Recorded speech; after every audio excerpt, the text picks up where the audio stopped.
ॐ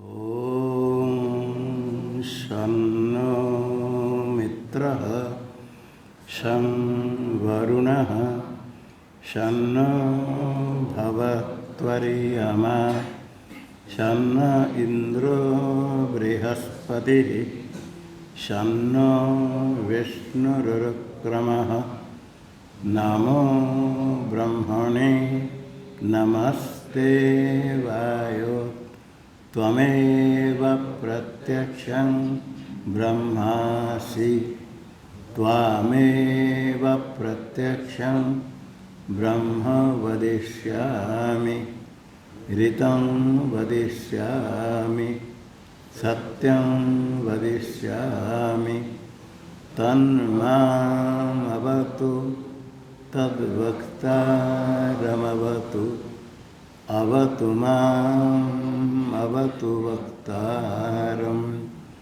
ॐ शान्ति शान्ति शान्ति।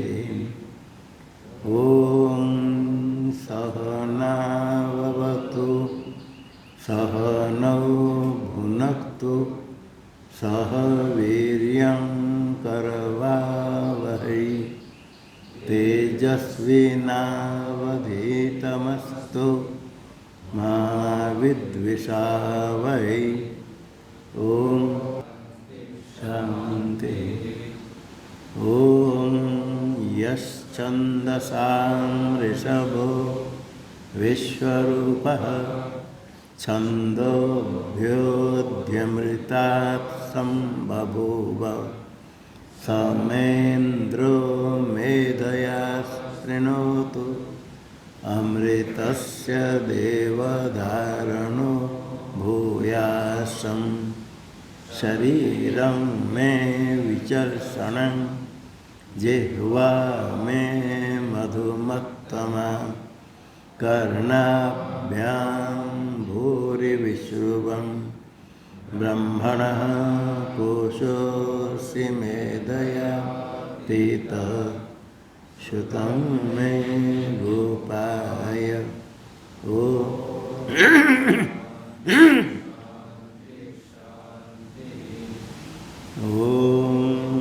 अहं वृक्षस्य रेरिवा कीर्तिः पृष्ठं गिरेरिव ऊर्ध्वपवित्रो वाजिनीव स्वमृतमस्मि द्रविणं सवर्चसं सुमेधामृतोक्षितः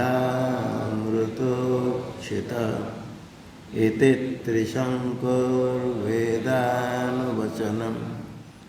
ॐ शान्ति शान्ति शान्ति।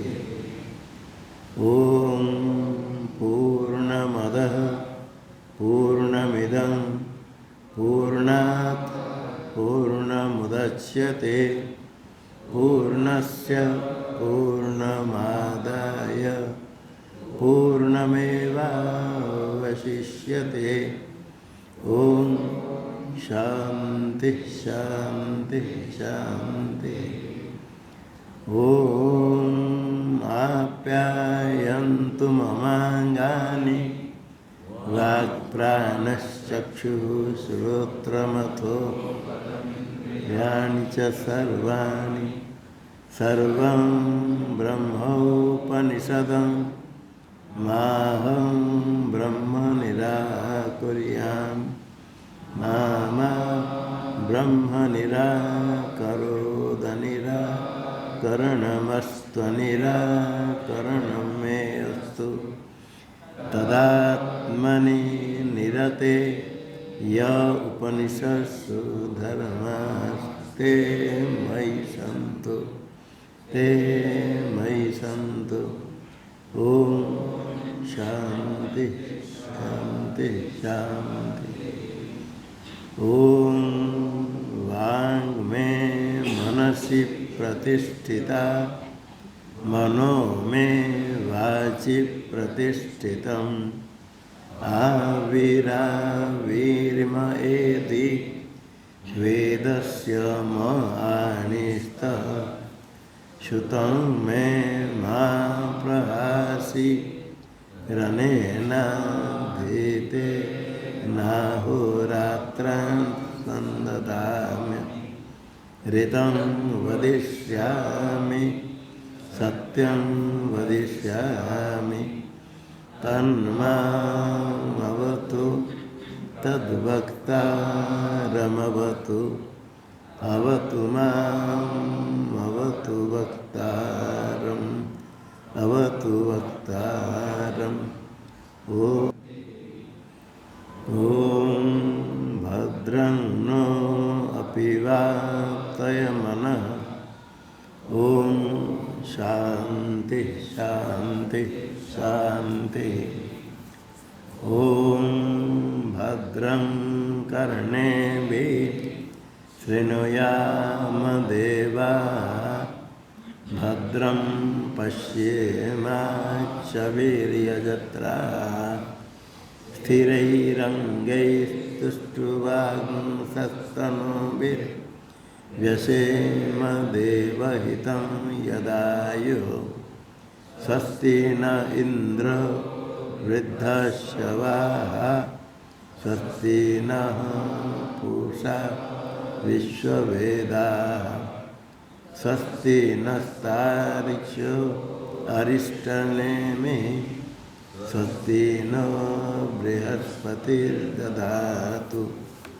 ॐ शान्ति शान्ति शान्ति ॐ यो ब्रह्माणं विदधाति पूर्वं यो वै वेदांश्च प्रणोति तस्मै तं देवमात्मबुद्धिप्रकाशं मुमुक्षुर्वै शरणमहं प्रपद्ये ॐ शान्ति शान्ति शान्ति ॐ नमो ब्रह्मादिभ्यो ब्रह्मविद्या संप्रदायकर्तृभ्यो वंशऋषिभ्यो महद्भ्यो नमो गुरुभ्यः सर्वोपप्लवरहितः प्रज्ञानघन प्रत्यगर्थो ब्रह्मैवाहमस्मि ब्रह्मैवाहमस्मि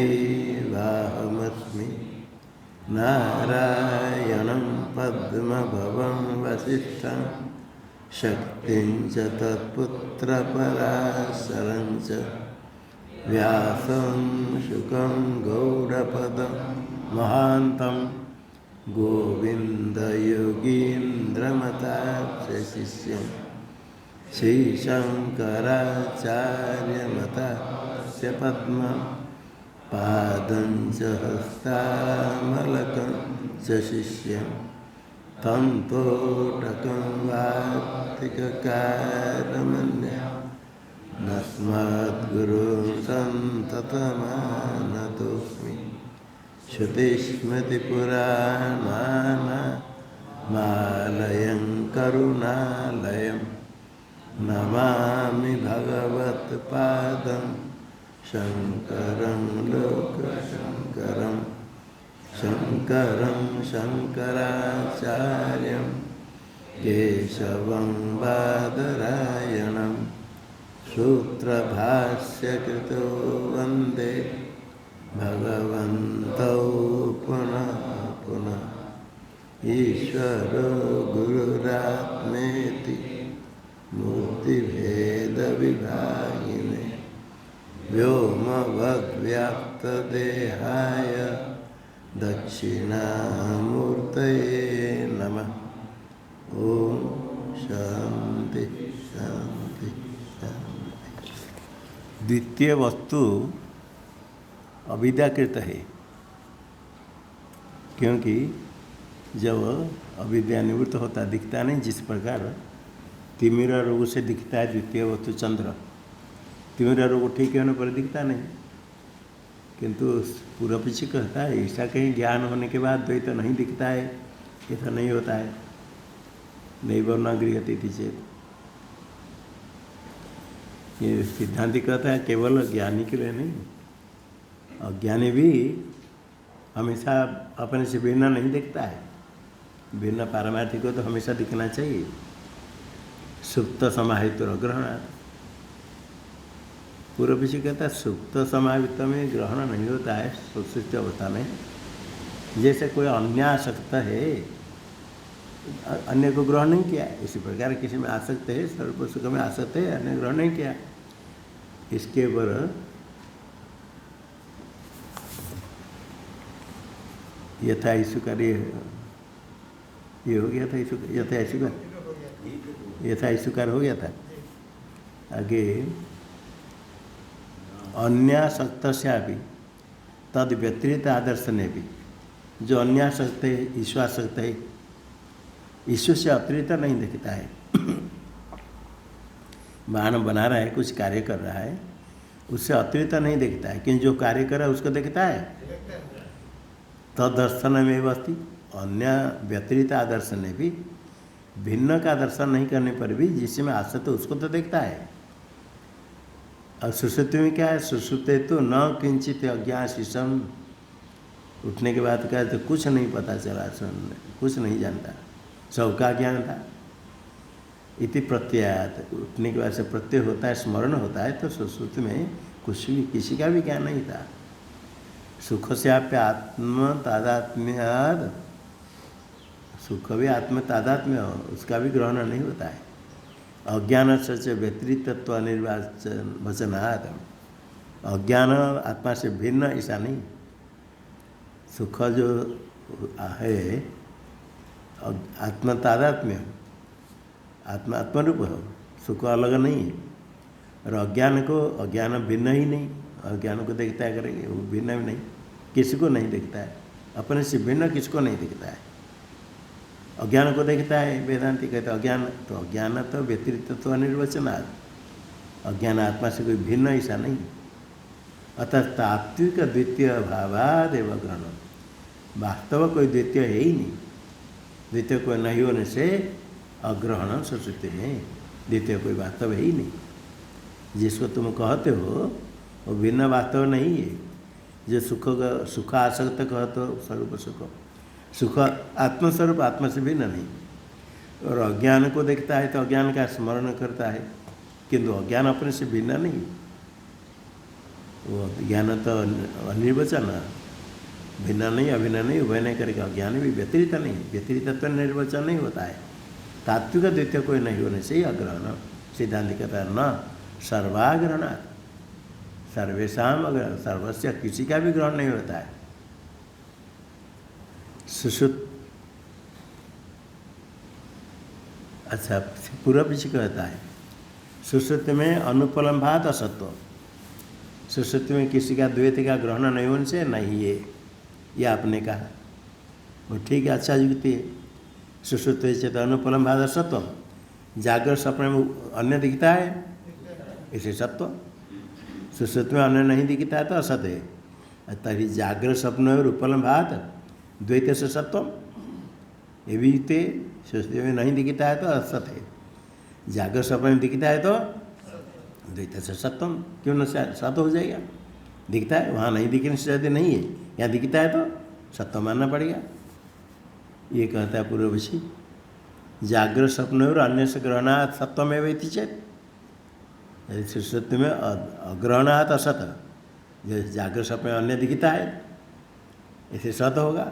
सुषुप्ति एक अवस्था में नहीं दिखता है, या तो दो अवस्था है, जागृत स्वप्न, दोनों में किस में दिखता है द्वैत, दोनों में दिखता है तो सत्व होता है। पीछे सिद्धांत कहेगा न। टीका में अनात्मादो आत्मत्वादि बुद्धि अविद्या तद्भावे वेदित उपलम्भात न उपलम्भ मात्रम सत्व साधकम अन्यथा सुक्तिरूपादि सत्व प्रसंगात इत्याह न अविद्याकृतत्वा जागृत स्वप्नयोर। अनात्मादो आत्मत्वादि बुद्धि, अनात्मा में आत्मत्व बुद्धि, असत में सत्वत्व बुद्धि, दुख में सुख बुद्धि। अनात्मादो आत्मत्वादि बुद्धि अविद्या, यही भ्रांति है। तद्भावे व द्वैतोपलम्भात, ऐसे अविद्या भावे द्वैत से उपलम्भात। अविद्या सत्य द्वैत दिखता है, इसे द्वैत उपलम्ब मात्र से सत्व सिद्ध नहीं होगा। नहीं, भ्रांति होने से द्वैत, भ्रांति से द्वैत दिखता है। उपलम्ब मात्र से सत्व साधक होगा तो अन्यथा सुक्ति में रजत दिखता है भ्रांति काल में, सुक्ति रूपयादिरपि सत्व प्रसंगात, भ्रांति से दिखता है तो सत्व नहीं होता है। यहाँ ब्रह्म से ही द्वैत दिखता है जागृत स्वप्न में, अनात्मा में आत्मा तो देहादि में अहम बुद्धि, ये अविद्या, अविद्या होने से ही रहने से द्वैत दिखता है। देहादि में अहम बुद्धि है, अविद्या के कारण तो द्वैत दिखता है। इसलिए केवल उपलम्ब से सत्व सिद्ध नहीं होगा।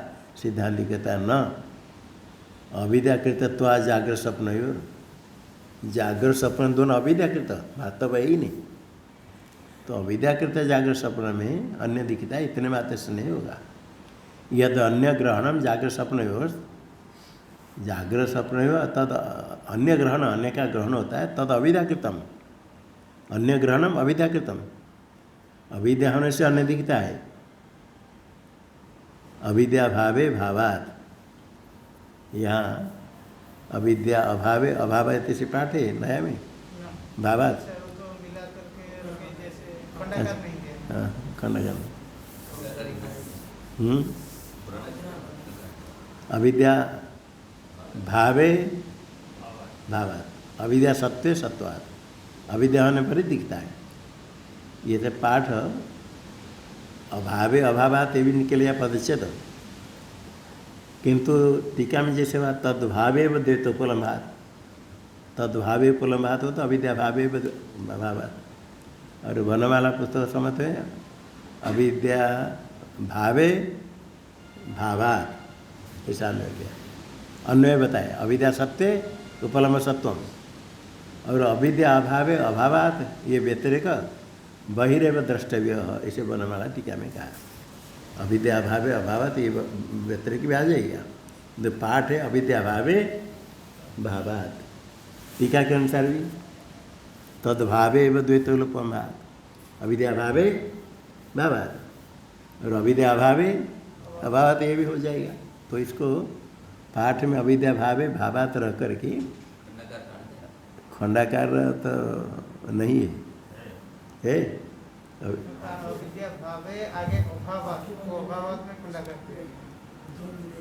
खंडाकार आगे क्या तो एक ही हुई, तो एक ही है।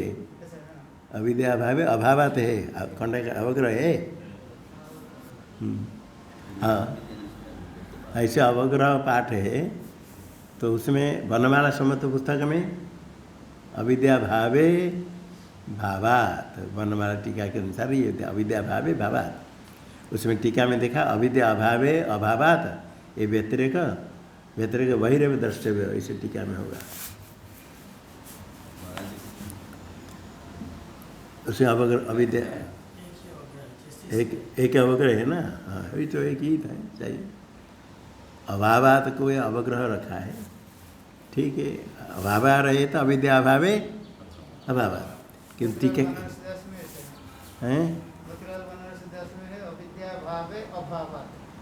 अच्छा केवल जो भाष्य वाला अच्छा देखा था,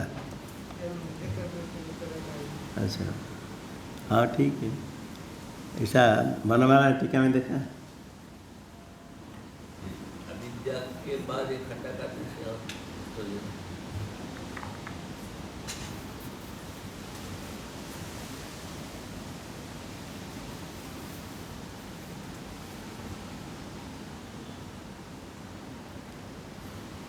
टीका में कैसे दिया तद्भावे व द्वैतोपलम्भात, तो ऐसा अविद्या भावे भावात, और अब बेहतर दोनों भी निकलेगा।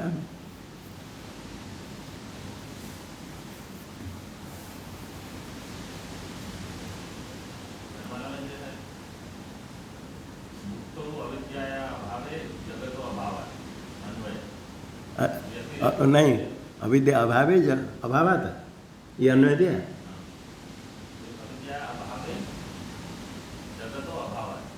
ये अन्वय दिया।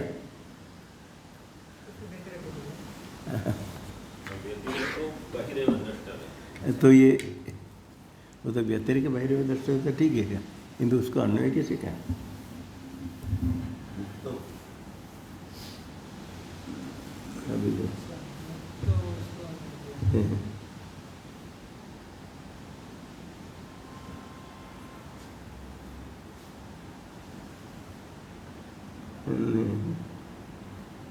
अन्वय महा अविद्याभावी थी, ये हो गया, अविद्याभावी हो गया। अब व्यतिरिक कहाँ है? मुक्त अविद्याया अभावे जगत अभावाद इति व्यतिरिक, ये व्यतिरिक, तो ये व्यतिरिक मुक्ता अविद्याया अभावे जगत अभावाद इति व्यतिरिक, अविद्या अभावे जगत अभावाद ये व्यतिरिक हुआ, व्यतिरिक हृदय दर्शय और ऊपर दिया अन्वय महा अविद्या भावे। मूल में कहा ये आनंद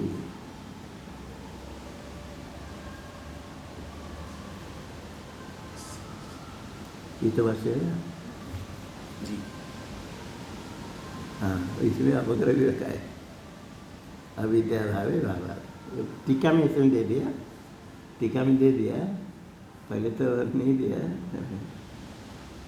मुक्ता ये दे दिया, अन्वय महा पहले दिया टीका में, अब वर्णमाला टीका में क्या दिया? अन्वय महा अविद्या भाव इति, ये अन्वय हो गया। और मुक्त अविद्या अभावे जगत अभावादिति व्यतिरेको बहिर्वे द्रष्टव्य, ऐसे दिया है। तो उसके अनुसार ऐसे पाठ है, और पाठ इस प्रकार है। अभी बनवाला सम्मत पाठ है अविद्या भावे भावात, ये अन्वय हो गया। और अभी मुक्तो अविद्या अभावे अभावात ये व्यतिरेक, इसको अलग समझना, ऐसे दिया है। और टीका में इसमें आनंद की टीका में कैसे दिया? अब अन्वय दिया तद्भावे भावात, इसलिए उपलम्भ मात्रम सत्व साधकम न उपलम्भ मात्रम सत्व साधकम, नहीं तो सूत्र है। और समझ लेना, ऐसे पाठ है वर्णमाला में अविद्या भावे भावात, किंतु उसमें भी मूल में अवग्रह रखा है। अवग्रह मिलता है तो अविद्या अभावे अभावात निकलेगा, तो अवग्रह रहेगा तो अविद्या व्यतिरिक मानना पड़ेगा, अविद्या अभावे अभावात। किंतु उसमें दिया अविद्या भावे भावात अन्य हुआ, और व्यतिरिक बहिर्व दर्शव्य मुक्ता अविद्या भावे अभावात इति व्यतिरिक बहिर्व दर्शव्य से दिया वर्णमाला टीका में। फिर उसके अनुसार अविद्या भावे भावात टीका में पूर्ववादी कहता है सुषुप्ते ग्रहणमापि अविद्याकृतम थे। आपका तो जागृत स्वप्न में जो ग्रहण होता है, अन्य से ग्रहण, जागृत स्वप्न में जो अन्य ग्रहण होता है क्या किस लिए हुआ? अविद्याकृत। जागृत स्वप्न में अन्य ग्रहण किम कृतम? अविद्याकृतम। पूर्व का सुषुप्ति में अग्रहणमापि अविद्याकृतम। जागृत स्वप्न में अन्य ग्रहण होता है, इसे हम कहते सत्व मानो। आपका तो सत्व नहीं मानेंगे क्योंकि वो अविद्याकृतम, अन्य जागृत स्वप्न में अन्य ग्रहणम अविद्याकृतम। तो हम कहें सुश्रुति अन्य से अग्रहणम अविद्याकृतम, तो दोनों अविद्याकृत हो जाएगा। सुश्रुति अग्रहणम अविद्याकृतम इति चेत इधर द्वैत का अभाव सिद्ध नहीं हुआ। यदि जागृत स्वप्न में अन्य ग्रहणम अविद्याकृत, इसलिए द्वैत सत्व सिद्ध नहीं होगा। तो सुश्रुति में अन्य ग्रहणम अविद्याकृतम, इसलिए द्वैत अभाव सिद्ध नहीं होगा। इति चेत सिद्धांत कहता न, जो अग्रहण में है वो स्वाभाविक है, अविद्याकृत नहीं। अभी देखना पड़ेगा स्वाभाविक किसको कहेंगे, कोई किसी निमित्त से होता है, कोई स्वभाव से होता है। ये कहा अन्य ग्रहण स्वाभाविक है। टीका में सुश्रुते द्वितीय से अग्रहणमपि लयरूप अविद्याकृतम न तो भेदाभाव निबंधनम। पूरा विषय कहता है सुश्रुते द्वितीय से अग्रहणम, सुश्रुति में द्वितीय का ग्रहण होता है या अग्रहण होता है? द्वैत से अग्रहणम अपि, अपि कौन से क्या है? जैसे जागृत स्वप्न में द्वैत का ग्रहण, जागृत स्वप्न द्वैत से ग्रहणम अविद्याकृतम, तो सुश्रुति में द्वैत से अग्रहणम अपि अविद्याकृतम। जागृत स्वप्न में द्वैत का ग्रहण अविद्याकृतम, तो सुश्रुति में भी द्वैत का अग्रहण अविद्याकृत, द्वैत अग्रहणम अपि अविद्याकृतम। अविद्या कौन सी अविद्या है? लय रूप अविद्याकृतम। जो लय रूप अविद्या है वो अविद्याकृतम। सुश्रुति में लय लय अविद्या है, प्रकट नहीं किंतु अविद्या है, विक्षेप नहीं। न तो भेदाभाव निबंधनम, सुश्रुति में अन्य अग्रहण भेदाभाव निबंधन वैश्य, निबंधन मूल कारण, भेदाभाव के कारण अन्य अग्रहणम अग्रहणम इति न, ये पूर्व विचिका उसका व्याख्यान। यदुतम सुश्रुते सर्वात्मक ब्रह्मभूत जीव, जीव सुश्रुति में सर्वात्मक ब्रह्मरूप हो गया, सव्यतिरितम अभावादेव न पश्यति, अपन से भिन्न कुछ ही नहीं देखता है। ये जो तुमने कहा सिद्धांत ने तदशा तो ठीक नहीं है, वो तो अन्य जो ग्रहण नहीं करता वो तो अविद्याकृतम। जैसे जागृत सपने में अन्य ग्रहण करता अविद्याकृता, ऐसे सुश्रुति में भी द्वैत होने पर भी अविद्या के कारण ग्रहण नहीं करता है द्वैत, किंतु लय रूप अविद्या के कारण अग्रहण है। अभी सिद्धांत पूछता है जो अन्य अग्रहणम द्वितीय रहने पर अन्य अग्रहणम सतोपि द्वितीय से अविद्यावशात अग्रहणम, आप कहो तो सतोपि विद्यमान से अभी द्वितीय से, सुश्रुति काल में द्वैत है किंतु अविद्यावशात अग्रहणम, ये आप कहो तो अग्रहण होने से द्वैत का अभाव सिद्ध नहीं होगा। द्वैत है, अग्रहण क्यों? अविद्यावशात अग्रहण। इसका अर्थ क्या है? थोड़ा विचार करो। विद्यमान से अभी द्वैत से अविद्यावशात अग्रहणम, ये अविद्या के कारण अग्रहण, अविद्या के कारण अग्रहण उत्पन्न होता है। अविद्या के कारण, अविद्या उसका कारण होगा, अविद्या रूप कारणात् अग्रहणम जायते। अग्रहण क्या अर्थ है? अग्रहण मतलब ग्रहण का प्रागभाव, कि ग्रहण प्रागभाव जायते, ज्ञान के पहले अग्रहण होता है ज्ञान, तो अविद्या के कारण ग्रहण प्रागभाव जायते। एक प्रथम विकल्प, क्या ग्रहण का प्रागभाव, अग्रहण का तो ग्रहण का प्रागभाव, तो ग्रहण का प्रागभाव अविद्या के कारण उत्पन्न होता है, पहला विकल्प। अथवा उत अप्रकाश आरोप भवति, अग्रहण मतलब अप्रकाश का आरोप होता है, अविद्यावशात, अविद्या से आरोप होता है, अप्रकाश का आरोप होता है, द्वितीय विकल्प हुआ। किंवा अग्रहणाकार विकृत स्वरूप अवस्थान, हाँ अग्रहण आकार अकारा विकृत, अग्रहण आकारा विद्या अविकृत स्वरूप, अग्रहण आकार जो अविकृत स्वरूप है, अविकृत स्वरूप अग्रहण आकार अविकृत स्वरूप, अविकृत स्वरूपेण अवस्थानम, जो अविकृत स्वरूप ये अग्रहण आकार अविकृत स्वरूपेण अवस्थानम, ये अविद्याकृतम। अविकृत स्वरूप अवस्थान क्यों? अविद्याकृतम। सुश्रुति में अग्रहणाकार अविकृत स्वरूप अवस्थानम अविद्याकृतम, ये तीन विकल्प हुआ। प्रागः जायते, अप्रकाश आरोप भवति, अथवा अविकृत स्वरूप अवस्थानम अविद्याकृतम, अविद्याकृत के कारण। तीन में से ग्रहण प्रागः जायते अविद्याकृत, अविद्या के कारण, ये नहीं कर सकते। नाद्य प्रागः से अनादि प्रागभाव, प्रागभाव का लक्षण क्या है? अनादि, अनादि शांत, जो अनादि वो शांत है। ध्वंस कौन होता है? सादि प्रागभाव से अनादित्व, अनादि होने से उसकी उत्पत्ति कितने दिन पहले हुई? अनादि की उत्पत्ति नहीं, इससे ग्रहण प्रागभाव जायते नहीं कर सकते, गया। अविराध द्वितीय अप्रकाश आरोप, अप्रकाश का आरोप, आत्मा जो अविकृत स्वरूप है उसमें अप्रकाश आरोप, आत्मा अप्रकाश आरोप, अप्रकाश का आरोप द्वैत प्रपंच है, द्वैत प्रपंच होने पर भी उसमें अप्रकाश का आरोप होता है। अप्रकाश का आरोप होगा, सर्प का आरोप, कहाँ सर्प में सर्प का आरोप होता है? सर्प भिन्न में सर्प का आरोप होता है। रजत का आरोप रजत में होता है, भिन्न में, तो अप्रकाश का आरोप होगा, तो किसमें अप्रकाश का आरोप होगा? सप्रकाश में। तो द्वैत प्रपंच में सुश्रुति में द्वैत विद्यमान होने पर भी अग्रहण का अर्थ अप्रकाश आरोप, अर्थात द्वैत स्वप्रकाश रूप है। स्वप्रकाश से द्वैत में अप्रकाश का आरोप न द्वितीय परे परे द्वितीय द्वितीय को स्वप्रकाश मानते हैं क्या? अस्वप्रकाशता स्वाभाव्य अभिभगमेन, वो तो द्वितीय जो होता है अस्वप्रकाश है, स्वप्रकाश है ही नहीं। यदि द्वैत स्वप्रकाश मानते तो उसमें अस्वप्रकाश का आरोप कह सकते। द्वितीय अस्वप्रकाश है तो अस्वप्रकाश में आरोप क्या करेंगे? अप्रकाश आरोप क्या करेंगे? वो तो अप्रकाश है। अप्रकाश का स्वभाव अभिभगमेन, अप्रकाश का आरोप मानते द्वैत में, अप्रकाश स्वभाव अप्रकाश आरोप अनभ्यभगमात्। यदि अप्रकाश आरोप मानेंगे द्वैत में अप्रकाश का आरोप, अर्थात द्वैत स्वप्रकाश रूप है।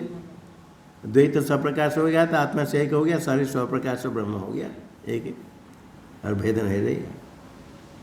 अप्रकाश आरोप हो क्या होगा? अच्छा, सर्वस्य स्वप्रकाश ब्रह्मात्मताया अभिभगंतव्य ना। यदि द्वैत में अप्रकाश का आरोप कहते हो तो वास्तव तो द्वैत क्या है? स्वप्रकाश। सारे ब्रह्म भिन्न सारे सब क्या हो गया?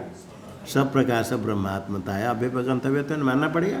सारे स्वप्रकाश ब्रह्म रूप है, मानेंगे तो क्या होगा? हमारे को क्या आपत्ति? अस्मात् समित सिद्धि, समित इष्ट सिद्धि, हम तो वही कहते हैं। सब स्वप्रकाश ब्रह्म है, ब्रह्म से बिना कुछ भी नहीं। द्वैत प्रपंच का आपको तो है किंतु अप्रकाश आरोप होता है। अप्रकाश आरोप मतलब वो क्या है? स्वप्रकाश रूप अद्वितीय ब्रह्म है, हमारे से सिद्ध होगा। इससे द्वितीय पक्ष अग्रहणम अविद्याकृतम ये नहीं बनेगा। न तृतीय, आगे क्या है? न तृतीय न तृतीय इत्या न स्वाभाविकत्व। जो अग्रहण है वो स्वाभाविक, क्योंकि अभिकृत स्वरूपावस्थानम, जो अभिकृत स्वरूपेण अवस्थानम, अभिकृत स्वरूपेण अवस्थानम, स्वरूपेण अवस्थानम अविद्याकृत होगा। अभिकृत स्वरूप अवस्थान न अविद्या कार्यम, ये अविद्या का कार्य होगा। अपने स्वरूपेण अवस्थानम अविद्या कार्य होगा। अविद्या कार्य होता क्या होगा? कभी होगा कभी नहीं होगा।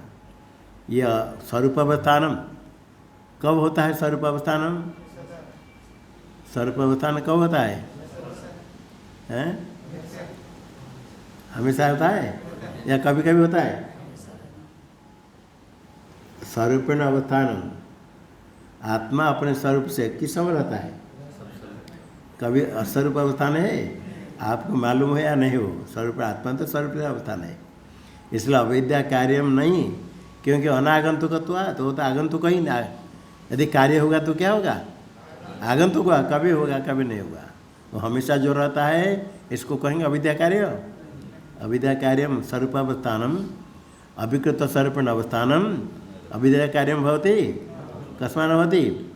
अनागंतुकत्वात्, नित्य स्वाभाविकत्वात्, अजन्यत्वात्। अविद्या का कार्य कैसे होगा? इसका स्पष्ट करते एतस्फुटयति, स्वाभाविक है कैसे, किसको क्या स्वभाव कहते? द्रव्य से ही तत्वम अभिक्रिया। द्रव्य का स्वरूप तत्व वास्तव स्वरूप क्या है? अभिक्रिया। जो वास्तव द्रव्य है पारमार्थिक, उसका तत्व है अभिक्रिया। अभिक्रिया तत्व क्यों है? परानपेक्षत्वात्, पर सापेक्ष होगा तो स्वभाव नहीं होगा। जो अन्य की अपेक्षा नहीं करके वो स्वाभाविक है। जल में ठंडापन किसकी अपेक्षा करेगी? वन्य की अपेक्षा करेगी? जल कभी गर्म होता है, अन्य अपेक्षा है, अन्य अपेक्षा होने के कारण स्वाभाविक नहीं है। वन्य उष्ण स्पर्श वाला है, किसकी अपेक्षा करेगी? अन्य अपेक्षा है, अन्य अपेक्षा नहीं होने से स्वाभाविक है। इसे जो परा अपेक्षा होगा, जो अभिक्रिया है वो वास्तव द्रव्य का स्वरूप हो। अभिक्रिया स्वरूप क्यों है? परा अनपेक्षत्वात्, पर सापेक्षा नहीं। द्रव्य का जो स्वरूप है अभिक्रिया, अभिक्रिया परापेक्ष स्वाभाविक है, परापेक्ष परापेक्ष है, परापेक्षा नहीं होने से अभिक्रिया उसका स्वरूप है। और विक्रिया उसका स्वरूप होगा, द्रव्य में विक्रिया स्वरूप होगा। विक्रिया न तत्वम, द्रव्यस्य तत्व विक्रिया न, क्यों विक्रिया नहीं? परापिष्यत, विकार होने के लिए परापिष्य चाहिए। परापिष्य होने के कारण विक्रिया द्रव्यस्य तत्व न, अभिक्रिया द्रव्य का तत्व होगा? अभिक्रिया द्रव्य तत्व है, क्यों? परापिष्य। यहाँ जो द्रव्य कहा है सन्मात्रम, टीका में सन्मात्रम द्रव्य उच्यते, सन्मात्र ब्रह्म वास्तव द्रव्य शब्द से कहा। क्यों द्रव्य शब्द क्यों कहते? स्वातंत्र सिद्धि अभिप्राय न, ये स्वतंत्र है, गुण कर्म आदि उसमें आश्रित होते हैं। और सन्मात्र स्वतंत्र, स्वातंत्र सिद्धि अभिप्राय न द्रव्य शब्द से कहा सन्मात्र को। न कि जो वैशेषिक लोग द्रव्य कहते गुणवत्तम, क्रियावत्तम, समवाय कारणत्म, ये लक्षण द्रव्य नहीं लेना।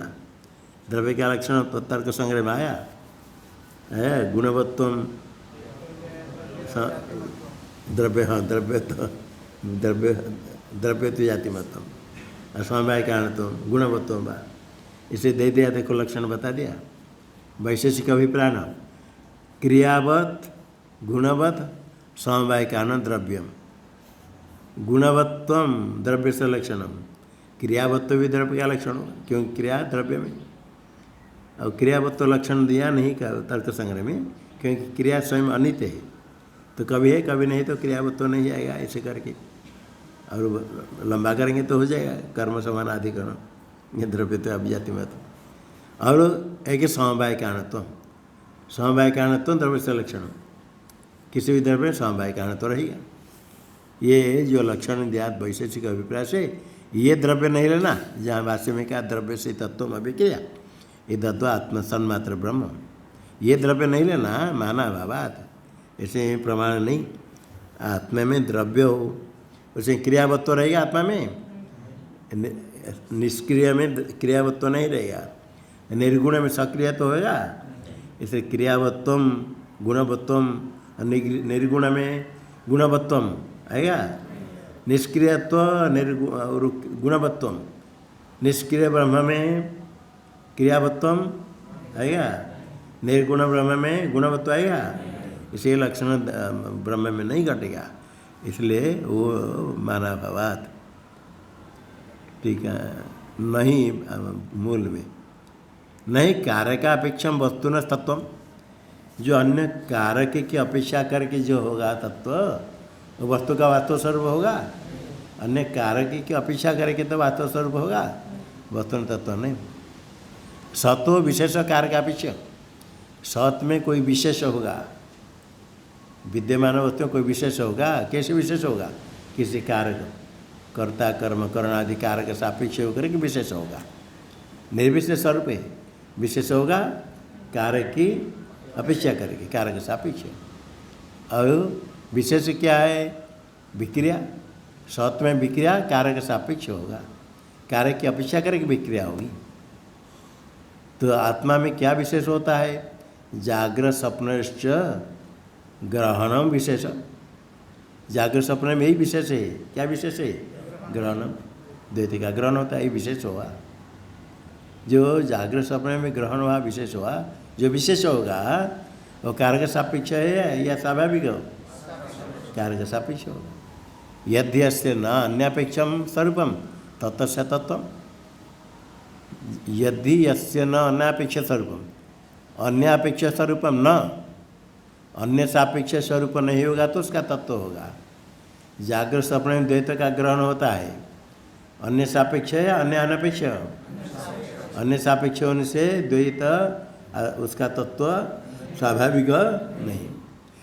यस्य न अन्यपेक्ष स्वरूपम तत्स्य तत्वम, यद अन्यापेक्षम, अन्य सापेक्ष रूप होगा उसका स्वरूप होगा, स्वाभाविक स्वभाव से होगा।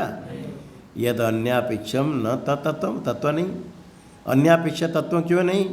अन्यापेक्ष अन्य रहेगा तो होगा, अन्यापेक्ष अन्य रहे तो होगा, अन्य नहीं रहे तो अन्यापेक्ष अन्याभाव्य अभावात, अन्याभाव्य अभावात वो वास्तव स्वरूप नहीं रहा।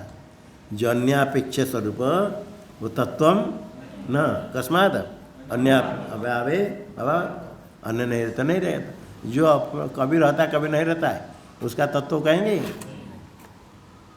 तस्मात् स्वाभाविकत्वा जागृत स्वप्न न सुश्रुति विशेष।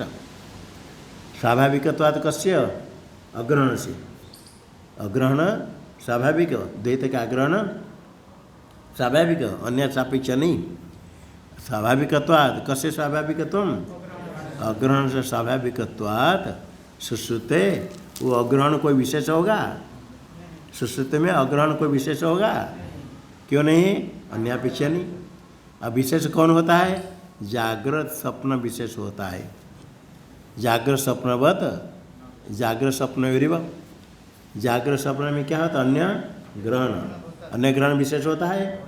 जागृत स्वप्न में तो विशेष होता है अन्य ग्रहण, किंतु सुश्रुति अन्य का अग्रहण विशेष नहीं हो, स्वाभाविक। देखो दो चीज़ें, जागृत स्वप्न में द्वैत का ग्रहण और सुश्रुति में द्वैत का अग्रहण। जागृत स्वप्नयो हो ग्रहणम द्वैत से ग्रहणवती, ये विशेष है, सुश्रुति में अग्रहण विशेष है, दोनों विशेष होगा नहीं। स्वाभाविक कौन है, अन्य सापेक्ष होगा तो विशेष होगा। जागृत स्वप्न में अन्य ग्रहणम, ये अन्य सापेक्ष है, अन्य सापेक्ष होने से वास्तव स्वरूप नहीं। सुश्रुति में द्वैत का ग्रहण पर सापेक्ष है, नहीं होने से विशेष है नहीं। ये देखो ये व्यतिरिक के दिशा में, तस्मात् स्वाभाविकत्वात् जागृत स्वप्नवत न सुश्रुति विशेष, अग्रहणम सुश्रुति में विशेष नहीं है। जैसे जागृत स्वप्न है, जागृत स्वप्न विशेष है, जागृत स्वप्न अन्य ग्रहण होता है, विशेष है, क्यों, अन्य सापेक्ष। सुश्रुति में जो अन्य से अग्रहणम किम अपेक्षम, स्वाभाविक है, तस्मात् स्वाभाविकत्वात्, स्वाभाविकत्वम कस्य अग्रहण से, सुश्रुति अग्रहण स्वाभाविक होने से वो विशेष नहीं। सुश्रुति में जागृत स्वप्न तो विशेष है, अन्य ग्रहण। जागृत स्वप्न में क्या विशेष है, अन्य से ग्रहणम, ये विशेष, ये बात तो स्वरूप नहीं है। ठीक है, मैं विक्रियाभाव उपलक्ष्यम स्वरूपम, विक्रियाभाव उपलक्ष्यम स्वरूपम, अभिक्रिया, अभिक्रिया द्रव्य से तत्व अभिक्रिया, भाष्य में आया, द्रव्य से तत्व अभिक्रिया परानपेक्षत्वात्, प्रथम पद में है, उसका अर्थ टीका में दिया। तत्व अभिक्रिया, अभिक्रिया मतलब विक्रिया का अभाव, अभिक्रिया का क्या था, विक्रिया का, विकार का अभाव। द्रव्य का स्वरूप कोई अभाव रूप है अभी, ऐसा अभिक्रिया अभाव का तो विक्रिया अभाव से उपलक्षित स्वरूप, विक्रिया अभाव से उपलक्षित स्वरूप है तत्वम। द्रव्य का तत्व विक्रिया अभाव नहीं, विक्रिया अभाव से उपलक्षित, विक्रिया अभाव उपलक्षण, उपलक्षण है, उससे उपलक्षित स्वरूप। उपलक्ष्य कौन होगा, स्वरूप। जो द्रव्य का तत्व है विक्रिया अभाव से उपलक्ष्य स्वरूप, क्यों, अनपेक्ष सिद्धत्वात्। परसापेक्ष क्या है, विक्रिया अभाव है, परसापेक्ष अन्य की अपेक्षा के बिना सिद्ध होगा अभिक्रिया स्वरूप।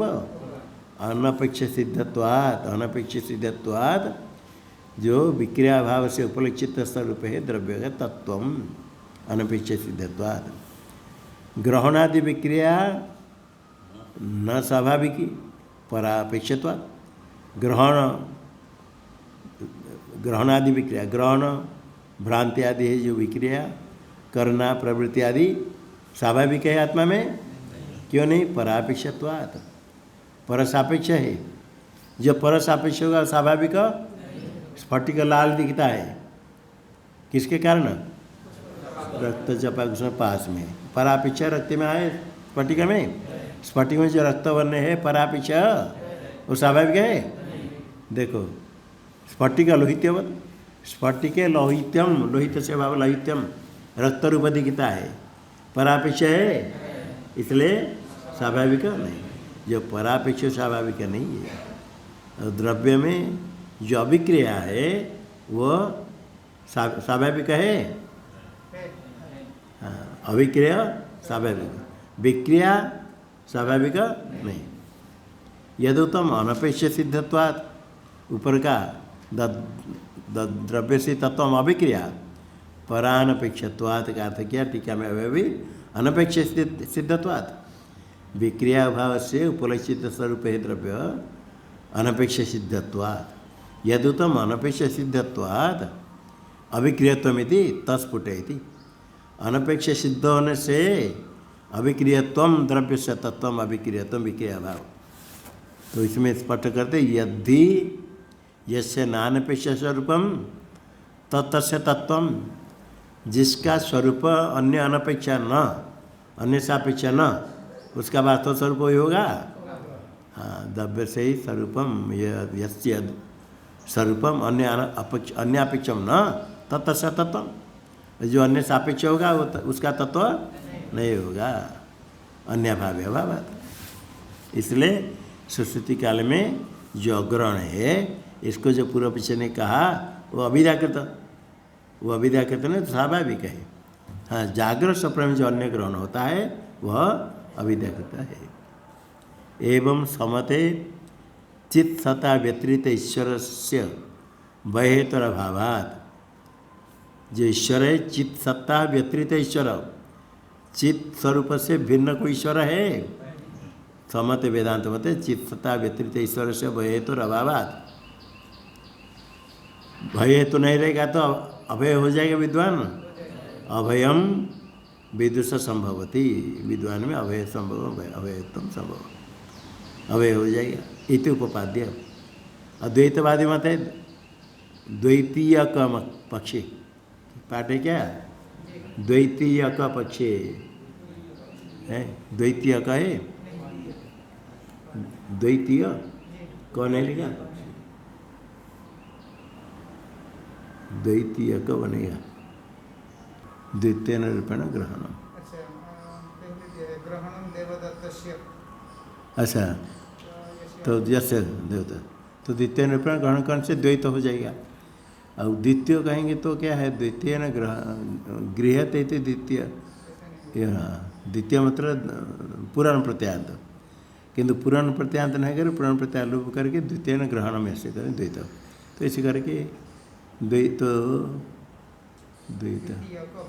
द्वितीय करके साथ में आएगा द्वितीय का वही होगा द्वितीय द्वैतीयक ये देखा द्वैतीयक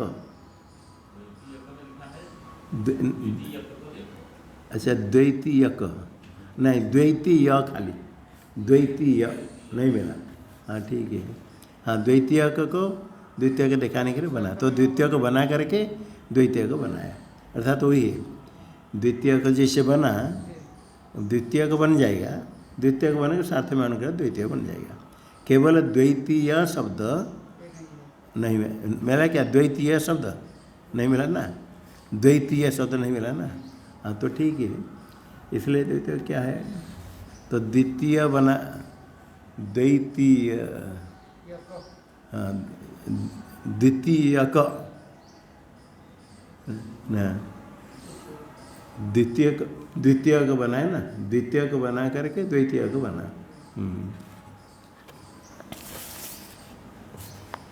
ऐसे द्वैतीय का लिखा है इसलिए पुस्तक में तो सब में द्वैतीय मिलता है लेकिन द्वैतीय शब्द नहीं मिला द्वैतीय शब्द इसलिए इसे बनाया वो वार्तिक ठीक है हो गया। ओम सहनावतु सहनौ भुनक्तु सह वीर्यं करवावहै तेजस्विनावधीतमस्तु मा विद्विषावहै। ओम शांति शांति शांति।